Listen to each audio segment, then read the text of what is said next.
আসসালামু আলাইকুম ওয়া রাহমাতুল্লাহি ওয়া বারাকাতুহু।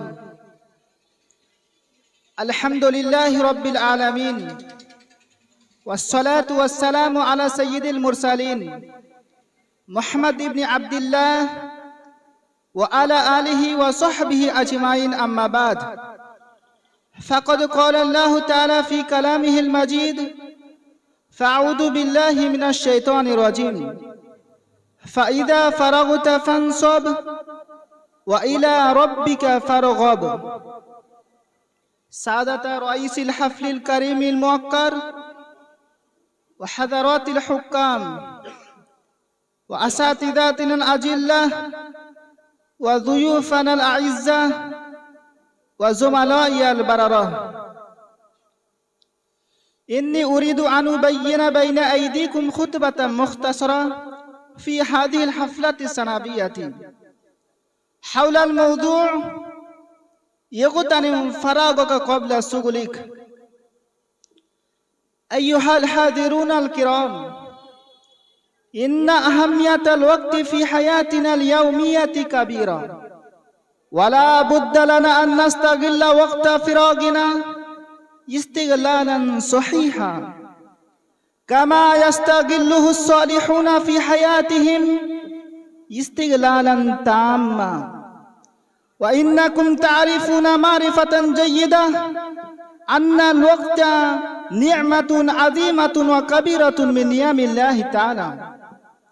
المرء مسؤول عن وقته عمره فيما أفناه بين يدي الله سبحانه وتعالى يوم القيامة، كما جاء في الحديث المبارك عن أبي برزة الأسلمي قال: قال رسول الله صلى الله عليه وسلم: لا تزول قدم عبد يوم القيامة حتى يسأل عن عمره فيما أفناه، وعن علمه فيما فعل، وعن ماله من أين اكتسبه وفيما أنفقه، وعن جسمه فيما أبلاه.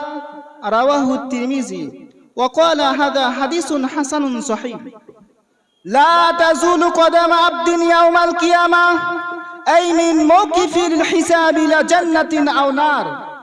واسألوا عن عمره فيما أفنى أي ماذا عملت منذ بلغت، أعديت ما فرض الله عليك واجتنبت ما حرم الله عليك، فإن كان قد فعل ذلك ونجا وسلم، وإن لم يفعل هلاك. أيها الأحبة، يغتنموا أوقاتكم وفراغكم قبل شغلكم، فإنها إذا ماضت لا ترجع أبدا. وقد قال النبي صلى الله عليه وسلم: يغتنم خمسا قبل خمس، ومنها فراغك قبل شغلك. رواه البخاري. فواجب على كل مسلم أن يعلم أن الفراغ نعمة عظيمة سيسأل عنها يوم القيامة، ولكن أكثر الناس يضيعون أوقاتهم. عن ابن عباس رضي الله عنهما قال: قال رسول الله صلى الله عليه وسلم: نعمتان مبغون فيهما كثير من الناس، الصحة والفراغ. أخرجه البخاري. فواجب على كل فرد أن يعتني بهذه النعمة العظيمة ويستغلها.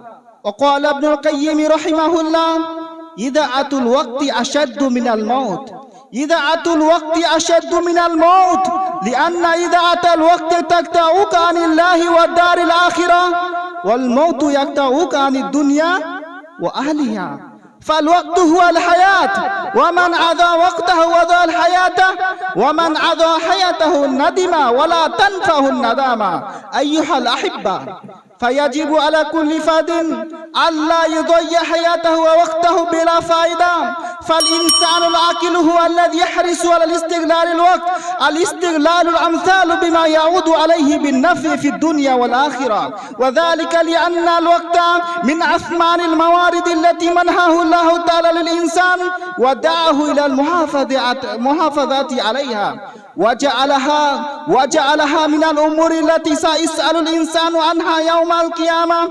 وعلى كل حال، فقال الإمام علي بن أبي طالب رضي الله عنه: الوقت كالسيف الوقت كالسيف إن لم تقطعه قطعك أي إن الوقت كنز ثمين يجب تقدير ومعرفة قيمته فهو أمور الإنسان ورأس ماله في هذه الحياة الدنيا فهو سريع الانتظار والذي يمضي لا يعود إليك ولا يمكن تعويضه فلا بد من البحث عن طرق المفيدات للاستغلال الفراغ والصحة وعلم النافع وعمل صالح آمين يا رب العالمين وآخر دعوانا أن الحمد لله رب العالمين والسلام عليكم ورحمة الله وبركاته